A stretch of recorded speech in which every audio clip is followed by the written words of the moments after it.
हाय, नमस्कार, सलाम एंड सत श्री अकाल। मैं रोहित कुमार चौहान एक बार फिर हाजिर हूँ एक नए विचार और उस विचार को सिद्ध करती एक कहानी के साथ। आगे बढ़ने से पहले आपसे गुजारिश कि चैनल को सब्सक्राइब करना मत भूलिएगा। मेरे फेसबुक पेज से जुड़ने के लिए गूगल सर्च करें रोहित @ पथप्रदर्शक और पेज को लाइक और फॉलो ज़रूर करें।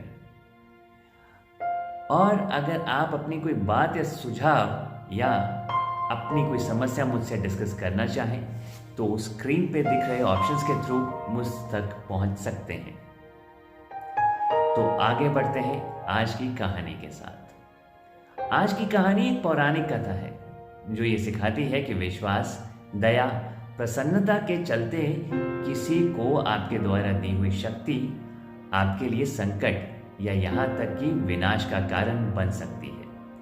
क्योंकि हमारे द्वारा किया हुआ विश्वास, दिखाई गई दया मूलतः इस बात पर निर्भर करता है कि हम क्या देख रहे हैं और क्या समझ रहे हैं, और हमारा देखना और समझना इस पर निर्भर करता है कि हमें क्या दिखाया जा रहा है और क्या समझाया जा रहा है। लेकिन किसी के भीतर की सत्यता को ना तो देख पाना संभव है और ना ही समझ पाना, और इसी के चलते कभी कभी हम ऐसी गलती कर जाते हैं जो हमारे लिए संकट या विनाश का कारण बन जाती है।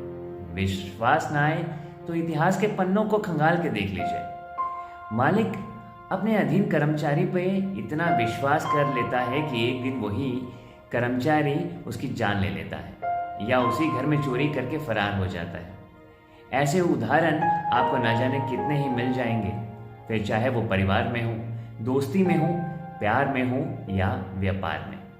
विश्वास कीजिए, किसी भी संबंध में छल, धोखा आदि मिलने की उतनी ही संभावनाएं होती हैं जितनी कि ना मिलने की। इसलिए महत्वपूर्ण है खुद पर नियंत्रण।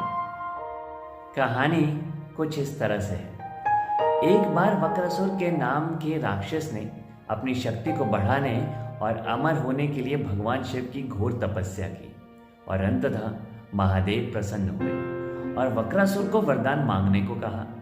अमृतत्व का वरदान तो वक्रासुर को नहीं मिला, लेकिन महादेव से उसने ये वरदान हासिल कर लिया कि वो जिस किसी के सर पर हाथ रखे वो भस्म हो जाए, और यहीं से वक्रासुर का नाम पड़ गया भस्मासुर। और भस्मासुर ने वरदान की सत्यता को जानने के लिए भगवान शिव के ही सर पर हाथ रखने की ठान ली, और फिर भगवान शिव की सहायता के लिए भगवान विष्णु को मोहिनी का अवतार धारण कर भस्मासुर का वध करना पड़ा।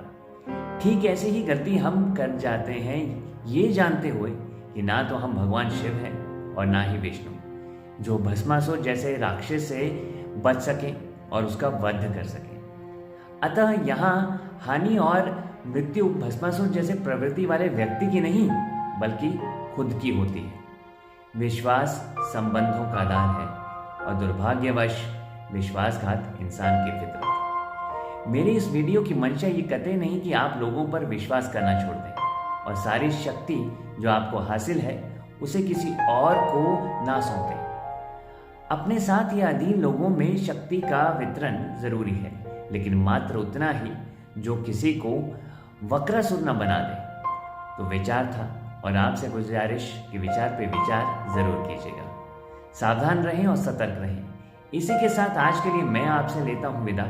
जल्दी ही फिर हाजिर होऊंगा एक नए विचार और उसे सिद्ध करती एक कहानी के साथ। देखना मत भूलिएगा, मेरा आने वाला वीडियो हर एक में मंथरा है। तो stay psychologically happy. Bye bye.